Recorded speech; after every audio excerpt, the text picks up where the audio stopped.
How's it going, Internet? I'm WavePunk, and I want to spend some time today spelling out some thoughts that started with a comment that was on the last eSports Thursday video.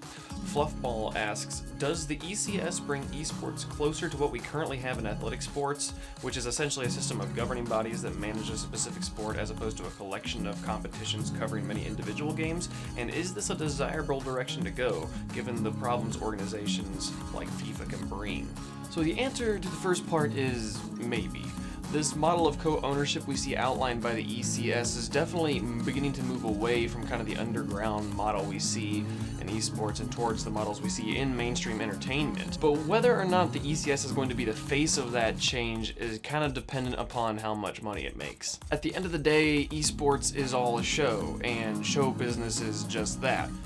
Business. The esports scene has an enormous graveyard of organizations that started out with like really good intentions, but that just didn't pan out in the end. But if the ECS is able to gain a major foothold in CSGO, it could possibly supplant the conventional tournament model and unite all of CounterStrike under one name. But this brings us to the second question of, is this a good thing? Is it good for one company to kind of have a monopoly on the competition of a specific game? There are good things and bad things that would come with this shift in power, and I'm going to start with the bad. As with any grouping of people, the larger it gets, the more prone to corruption it is. And were we to find ourselves in a situation where teams only had one venue for competition, and that venue had lots of sleazy upper management and poor ethical choices, that would be sad, that would be hard. Personally though, I'm not that concerned about it due to the nature of esports and its internet centricity. The fact that esports is based around the internet introduces a lot of interesting factors. One of the big ones is just kind of the way that truth is dealt with. It depends on your perspective and your situation, your role in the internet, but depending on where you fall on the spectrum, it's either very, very easy or very, very hard to tell a lie. For most of us, it's going to be pretty easy. I can just make up facts and use them on Facebook or in chat rooms. Most people won't question them, lots of people will be gullible, and if people do question them, nobody cares because nobody's really listening to either one of you. Sorry.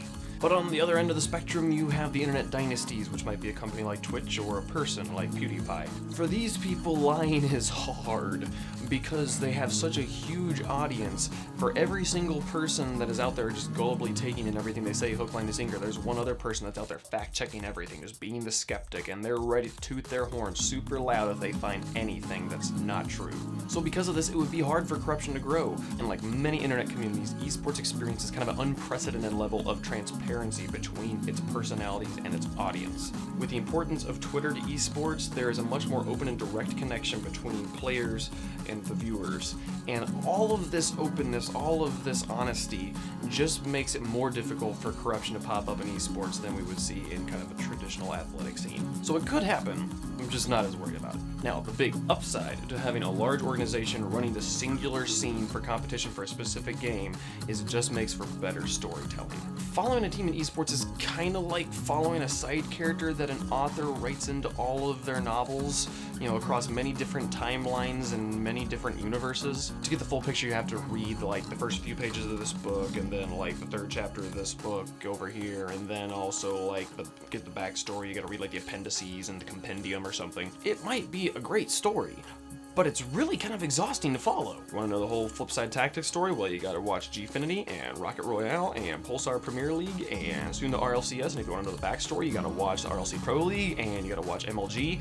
And that's just so much. It's so tiring to follow, not to mention that it's confusing and creates seemingly contradictory storylines where you have Mockety just popping heads and taking names in Gfinity this past week, but then going 1-14 in Rocket Royale? What? Contrast this with American football. There's basically two scenes, college and pros, and there's only one circuit that all these teams play in. There's no other place for them to play. Consequently, these two leagues that don't have any players or any teams in common have two entirely separate champions, and they're the only champions in the entire nation.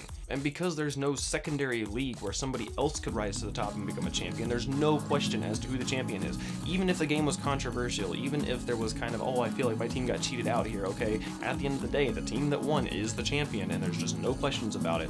Very pure, very simple, very clean story. So likewise, if an esports scene has a singular stage to tell its story on, it gives the scene one story to unite around and to grow on. Ultimately, most importantly, it delivers the best experience to the audience.